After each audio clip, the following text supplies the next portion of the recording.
barusan curhat ya Ah, sekarang. ah. Aku sendiri aja, anakku udah 17 tahun. Ngechat aku aja nggak pernah. Mama gimana nggak pernah. Tapi apa-apa minta dicukupin. Ngomong hari ibu aja nggak pernah, apa-apa nggak pernah. Sampai ngemis-ngemis pun nggak pernah dibales. Itu tuh bukan karena apa ya, orang tua dari kecil kan emang kita udah jauh, tapi kan semua kebutuhan kita cukupi. Tapi anak itu aja, kalau dia kan baru anaknya 15 tahun, anakku yang 17 tahun, Miss. Sama sekali nggak ada mama apa nggak pernah. Jadi sampai aku gimana ya, aku kayak nyesek gimana, tapi akhirnya ya udahlah, emang dia nggak butuh aku gitu. Tapi tiap bulan masih aku kasih duit buat, maksudnya buat biaya sekolah ini itu masih. Tapi kalau dipikir terlalu ini kan namanya kita kerja di sini ya, apa nggak stres tuh mikirin.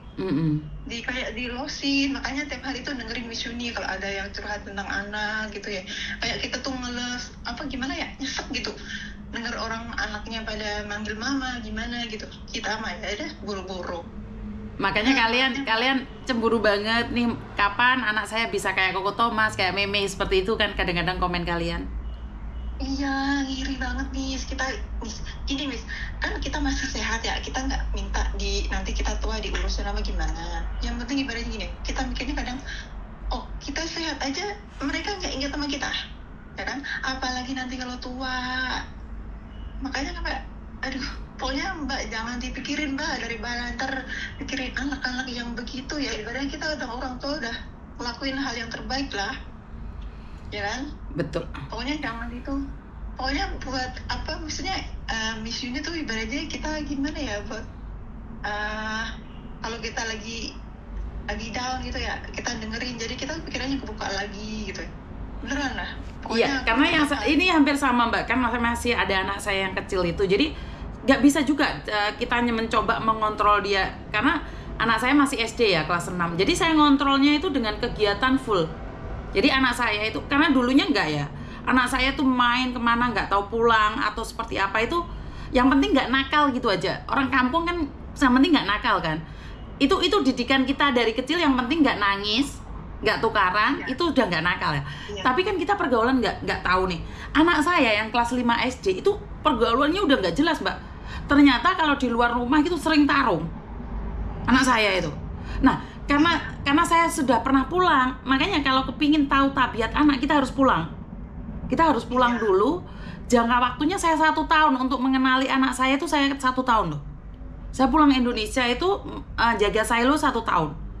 Baru saya tahu karakternya Silo seperti ini, seperti itu, seperti ini. Karena anak kita kadang-kadang kita nggak paham juga karakternya. Nah, karena saya sudah paham nih dengan karakter anak saya, akhirnya setiap hari itu ada kegiatan buat dia, dan dia nggak ada kesempatan untuk bermain dengan teman-temannya.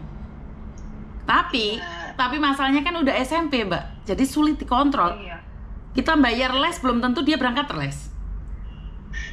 Anakku udah SMK Miss, cuma maksudnya gini, mungkin karena di tangan mertua ya, mantan mertua ya, dia nggak mau lah anak ribet, jadi apa-apa dikerjain mertua, sampai anak itu ke 17 tahun nggak pernah cuci piring, baju apa itu. Makanya saya dengar ya Allah, astagfirullahaladzim,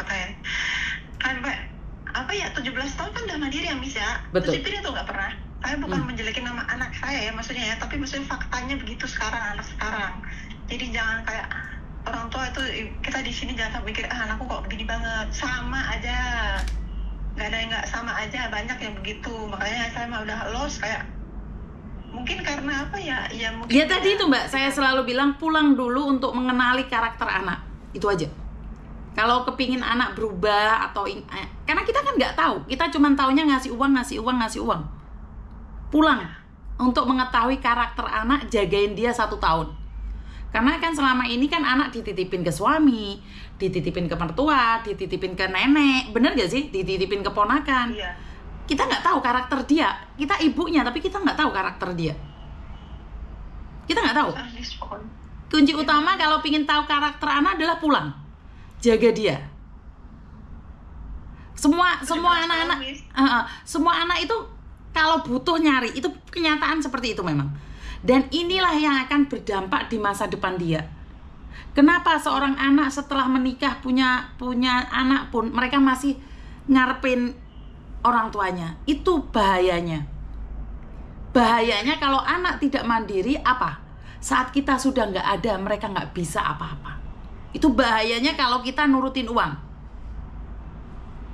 Iya. Iya, maksudnya gini ya. Dia nanti kan sebentar lagi udah 18 tahun, udah dewasa kan. Maksud kita gini ya. Kan mikirnya gitu. Udah gitu mantan suami lagi paling on ya. Masih aja ngomong begini. Ibaratnya minta kayak didafkarin gitu. Woi, kamu itu siapa? Gitu loh. Memang serba salah sih kalau masalah berbicara tentang anak. Iya kan? Karena kita nggak ada di posisi kalian gitu. Jadi saya nggak berani ngomong apa-apa sih. Iya. Miss. Oke, siap. Gitu aja. Oke, terima kasih. Waalaikumsalam. Bener juga sih, masalah anak sulit Mbak, karena kita nggak tahu background kalian ya. Jadi sulit. Memang saya akuin sulit. Kenapa Mbak? Halo Miss. Kenapa Mbak? Ini aku yang kemarin minta tolong Miss Yeli yang numpang